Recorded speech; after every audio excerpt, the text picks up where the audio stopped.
you guys whenever you're ready.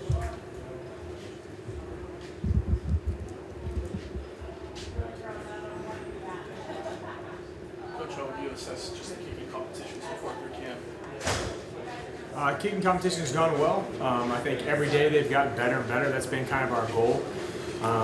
So just kind of addressing things, as a whole. So from last season to this season, we had to replace 5 specialists. So we had a lot of turnover in the room. We had to turn over the starting place kicker, starting holder, starting punter, starting kickoff specialist. So really the whole thing since we got 4 new guys here this summer has been to try to get those guys together as much as possible, create as much cohesion as possible, and get a little bit better every day. Because it takes a little bit of time and work for them to be a full group, especially when there's 3 guys working together on field goal. I think every day we've gotten more confidence, we've gotten more cohesion together. Blake Groupie, as Coach Freeman kind of alluded to yesterday, is the starting kicker right now. So if we were to play today, Blake Groupie would be the starting kicker. He would handle all field goal duties in every situation. Bryce McPherson would be the starting kickoff specialist. John Sott would be the starting punter and holder.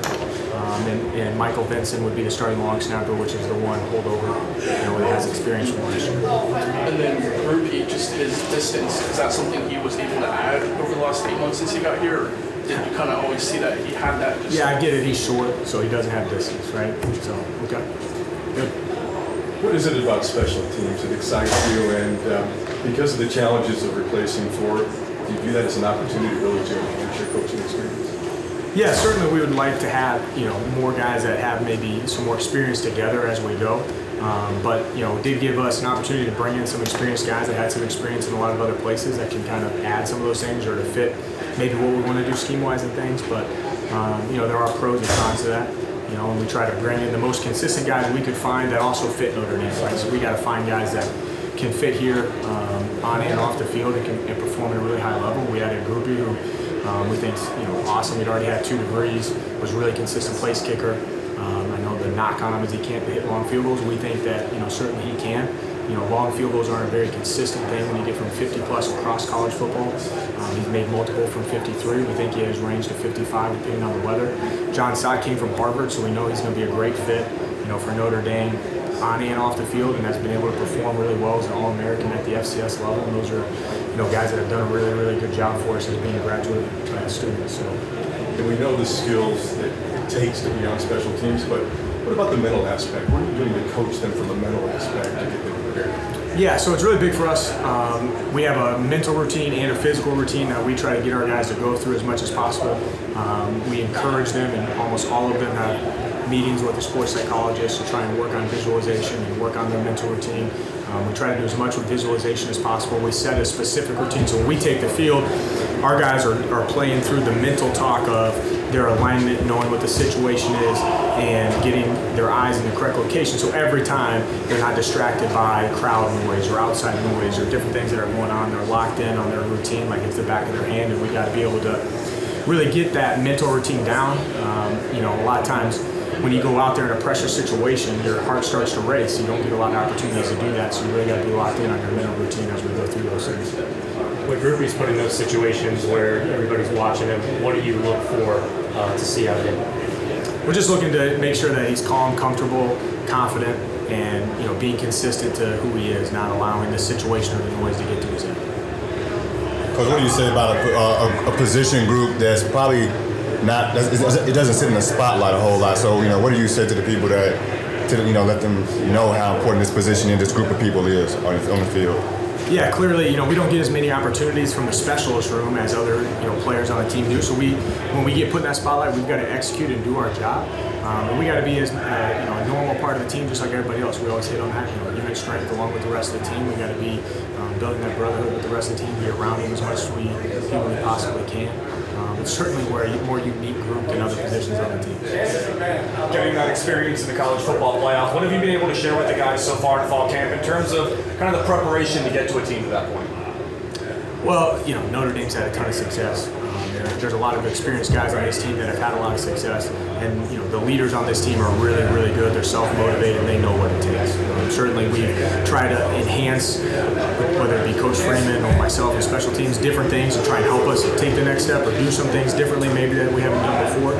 But as a whole, the leaders of this program kind of run and take ownership in that. We've been very fortunate for that. Were there any additional challenges in trying to make the transition to Notre Dame, knowing that in your first year you have to replace, I think you said 5 starters? 5 specialists. 5 specialists. But yeah, 3 starting positions. Yeah. Were there any extra challenges in making the transition, knowing that you have to replace guys right away? Certainly there are challenges involved with that. It'd be a lot easier if you're bringing back a bunch of returning starters that are already experienced players. So the challenge number 1 was we got to find people and bring in high quality student athletes that we know can be consistent and do the job, because we lacked experience and we were trying to replace multiple starters. So first challenge was finding the right ones, and then the next challenge is try to get them as much experience together where they're a cohesive unit, especially when there's a punt operation and field goal operation.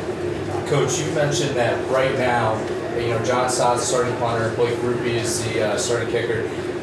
Is there still competition going on, or do you see those positions sticking up until week 1? I see those positions probably sticking up until week 1, but certainly we have 2 really talented punters. So specifically on punt, we have 2 really talented punters. There are different job situations that, if one guy's better than another, we could use 2 punters in the game, because we have 2 guys that are going to be game ready and be very talented. Sat's been slightly more consistent right now. We're going to keep pushing those 2 guys because we know they both performed at a really high level. Marcus Freeman said yesterday kind of the same type of phrasing with Brandon Joseph returning punts, that if we had to play a game today that he would probably be the punt returner. Is that kind of your impression of how that battle is shaking out as well?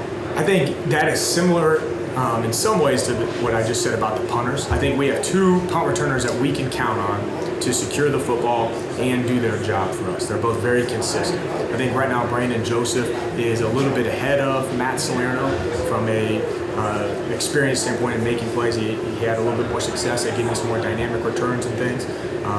Last year with his game experience and some points in fall camp, so he's a little bit ahead in that situation. Both of those guys will be ready to go on game day. Certainly things, if there's bad decision making or something that happens, they'll both be ready to go and both be available.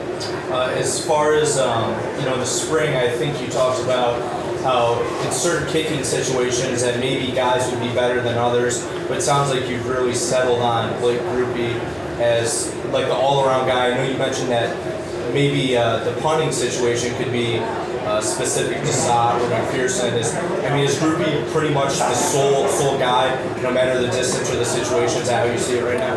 Correct. Right now, he is the best at short distance and long distance field goals of anybody we have on our team.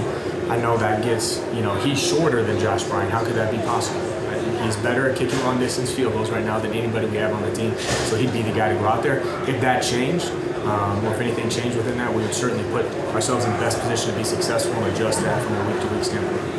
And as far as the kick returners, I think saw Chris Tyree and Logan Diggs back there yesterday as like the first team. Is that kind of set as those 2 guys back there? Chris Tyree is the starting kickoff returner. Obviously, he's been very good here. Off return, there's a couple of different guys that could rotate and get some different opportunities back there. Right now, Lorenzo Styles, Braden Lindsay are 2 of the top guys, but there's a couple of different guys that could end up in that spot. Do you guys have like a max distance range that you'd be willing to give like a shot on field goals, or is that a scenario by scenario thing?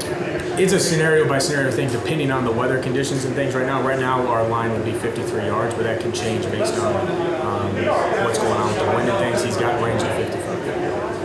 Are there any young guys that have really stood out on special teams that you've been able to give a role to because of the difference they made so far? Yeah, absolutely. There's a number of really talented freshmen that have come in that will be on the travel squad and potentially have some sort of role.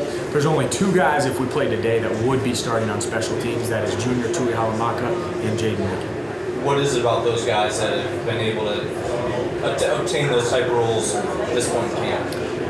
Both of those guys are just mature beyond their years. Like, they just have poise and confidence about them. They can absorb a lot of information and still be able to perform and do their job at a really high level. And they have some leadership qualities to them that are unique for somebody that's a freshman. It was good. Thank you. Appreciate it, guys. Appreciate it. Thanks.